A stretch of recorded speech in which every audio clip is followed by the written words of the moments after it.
On October 23, 2016, a photographer named Evan Ross sent his girlfriend a text message at 9:47 p.m. It read, "Something's watching me from the corn. I can hear it breathing." That was the last anyone ever heard from him. 3 days later, police found his camera at the edge of Miller's Field in rural Iowa. The memory card was still inside. When they reviewed the footage, they found over 300 photos taken automatically throughout the night. In the final image, captured at 3:33 a.m., something was standing inches from the lens. The case remains unsolved. Evan's body was never recovered. And the locals in that small Iowa town will tell you the same thing they've been saying for decades. Some fields aren't meant to be walked through after dark. What you're about to hear are true stories that happened during the fall season. Stories that were documented, investigated, and never explained. Stories that will make you question everything you think you know about the world around you. There's something about autumn that changes everything. The air doesn't just get colder, it gets heavier, thicker, like the atmosphere itself is holding its breath. The light shifts. Shadows stretch longer across the ground, reaching for something just out of sight. Trees that were green and alive in summer now stand bare, their branches like skeletal fingers clawing at grey skies. And everywhere there's the smell of decay, leaves rotting on the ground, wood aging, the earth preparing to sleep. But in that transition, in that space between life and death, something wakes up. I've spent years researching unexplained events that occur during the fall months, police reports, witness testimonies, audio recordings that were never meant to be heard, and I've noticed a pattern. Every year, when September fades into October, people start disappearing.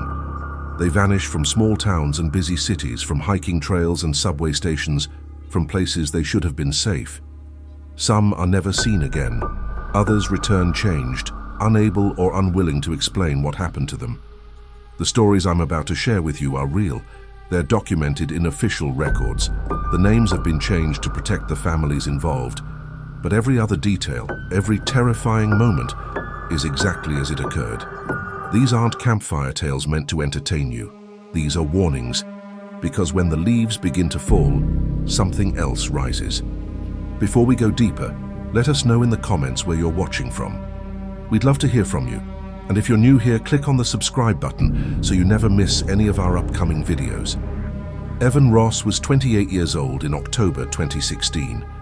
He was a freelance photographer from Chicago who specialized in abandoned places and rural landscapes. His work had been featured in several photography magazines, and his social media following was growing steadily.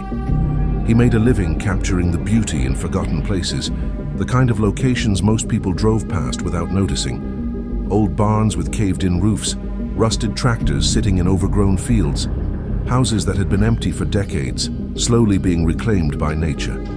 Evan had been planning a trip through rural Iowa for months. He'd researched locations, mapped out routes, identified specific properties he wanted to photograph. The timing was perfect. Late October meant golden light, cooler temperatures, and fields ready for harvest.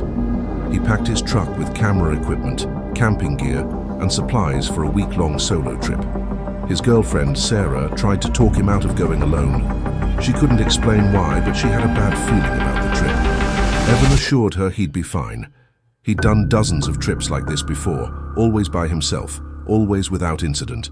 He promised to text her every night. The first 3 days went exactly as planned. Evan photographed dilapidated farmhouses, endless fields of corn waiting to be cut, old churches with broken stained glass windows. He posted his favorite shots online, and within hours they'd accumulated hundreds of likes and comments. His followers loved the moody, isolated aesthetic he captured so well.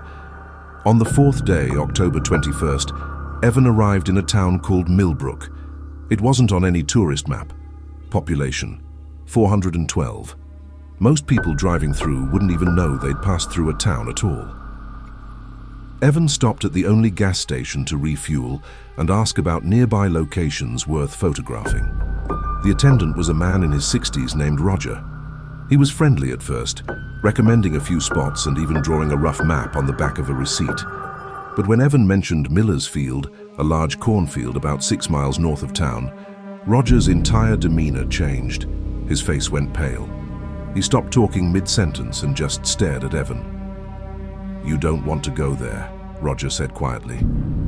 Evan thought he was joking, playing up some local legend to mess with the outsider. He smiled and asked what the story was. Roger didn't smile back. He leaned across the counter and spoke in a low voice, like he didn't want anyone else to hear, even though they were the only two people in the store. He told Evan about the disappearances. 3 people in the last 20 years, all of them last seen near Miller's Field. All of them gone without a trace. The police had investigated each case thoroughly, but they never found bodies, never found evidence of foul play, never found anything except abandoned vehicles and personal belongings left behind. The locals believed something lived in that field. They called it the Watcher. Some said it was the ghost of a scarecrow that had come to life. Others claimed it was something older, something that existed before the town was ever built, something that fed on people who wandered too far from safety. Roger begged Evan not to go. Evan thanked him for the story but said he didn't believe in ghosts. He paid for his gas and drove north toward Miller's Field. That decision would cost him his life. Evan arrived at Miller's Field just before sunset. The sky was burning orange and red above endless rows of corn that stretched in every direction. The field was massive, easily 100 acres, the stalks tall and dry and rustling constantly, even though the air felt completely still.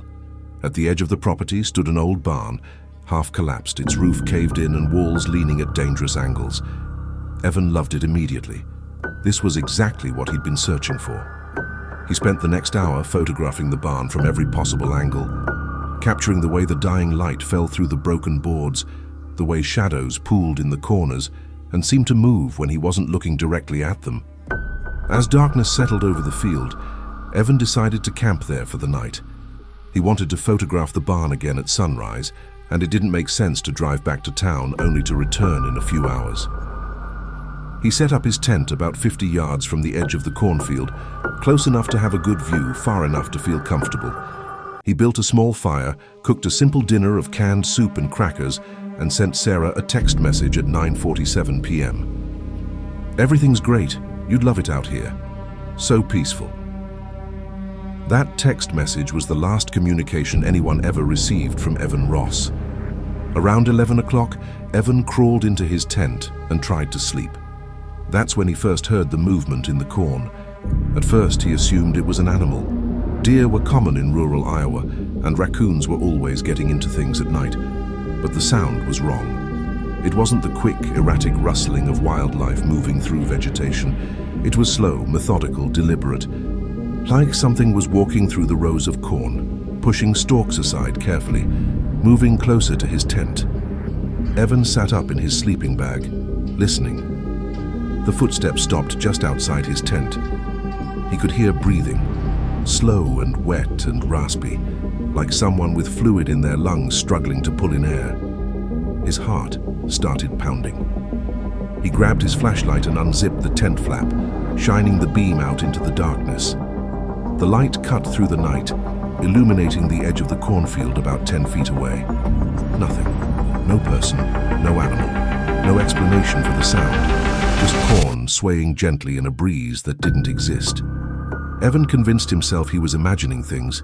He was tired, stressed from days of driving, his mind playing tricks on him after hearing Roger's ghost story at the gas station. He zipped the tent closed and lay back down, but he couldn't shake the feeling that something was standing just outside, watching him, waiting for him to fall asleep.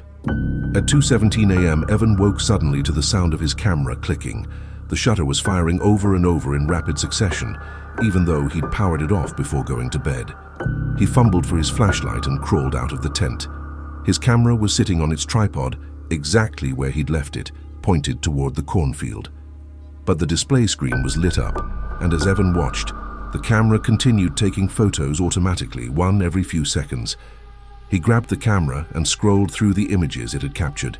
The first dozen or so were normal. Darkness. The edge of the field. Nothing unusual. But then the images changed. In frame 15, there was something standing in the corn, tall and impossibly thin, its proportions all wrong, its limbs too long for any human body. In frame 16, it was closer. Frame 17, closer still. By frame 28, it was standing at the very edge of the field, just beyond where his flashlight beam had reached earlier. Evan's hands were shaking so badly he nearly dropped the camera. He looked up from the screen and shone his flashlight toward the cornfield. Nothing. Whatever had been there was gone, or hiding, or waiting. Evan didn't hesitate. He didn't pack up his tent. He didn't grab his camping gear. He left everything exactly where it was, jumped into his truck, started the engine, and drove as fast as he could back toward Millbrook. He didn't stop until he reached the gas station where Roger worked. It was closed and dark, but Evan sat in the parking lot with his truck running and all the doors locked until the sun came up. When morning arrived, Evan called Sarah. He was shaking so hard he could barely hold his phone. He told her everything that had happened. She begged him to come home immediately, to forget about the equipment, to just get out of Iowa and drive straight back to Chicago. Evan agreed. But first, he wanted to go back and get his camera. It was worth over $5,000, and he couldn't afford to replace it. It was daylight now, safe. Whatever he'd seen, or thought he'd seen, in the darkness would be gone. He drove back to Miller's Field one last time. His tent was still standing. His camping gear was untouched, but his camera was gone. Evan searched the area for over an hour, walking in wider and wider circles, calling out even though he knew no one would answer. He finally found the camera about 20 yards into the cornfield, lying on its side in the dirt between two rows of corn. The lens was cracked, the memory card was missing, and pressed into the soft mud next to the camera was a handprint. Not human. The fingers were too long, the palm too narrow, the thumb positioned at an unnatural angle. Evan grabbed the camera and ran back to his truck without looking behind him. He left Iowa that afternoon and drove straight through to Chicago, 14 hours without stopping.